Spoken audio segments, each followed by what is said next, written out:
అగ్ని ప్రమాదాల నేపథ్యంలో హైదరాబాద్లో ఫైర్ సేఫ్టీ హైడ్రా అధికారులు ఫర్నిచర్ షాపుల్లో తనిఖీలు చేశారు. నిబంధనలు పాటించని 6 షాపులను అధికారులు సీజ్ చేశారు. ఫైర్ నిబంధనలను పట్టించుకోకుండా షాపులు నిర్వహిస్తున్న వారిపై చర్యలు తీసుకున్నారు. సెల్లార్ను గోదాములుగా మార్చడంపై అధికారులు సీరియస్ అయ్యారు. కెమికల్, పెయింట్ డబ్బాలు, ఫర్నిచర్ సామాగ్రి నిల్వ ఉంచినట్టు గుర్తించారు. భవన అనుమతులు, ఫైర్ ఎన్ఓసీలు లేని షాపులను అధికారులు సీజ్ చేశారు.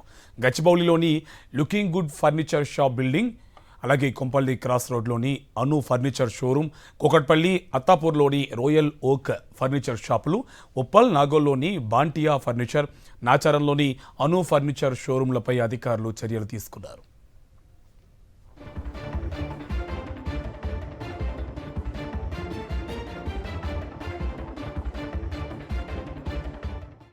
గచ్చిబౌలిలోని looking good furniture shop building, అలాగే కొంపల్లి క్రాస్ రోడ్లోని అను ఫర్నిచర్ షోరూమ్, కూకట్పల్లి అత్తాపూర్లోని రోయల్ ఓక్ ఫర్నిచర్ షాపులు, ఉప్పల్ నాగోల్లోని బాంటియా ఫర్నిచర్, నాచారంలోని అను ఫర్నిచర్ షోరూంలపై అధికారులు చర్యలు తీసుకున్నారు.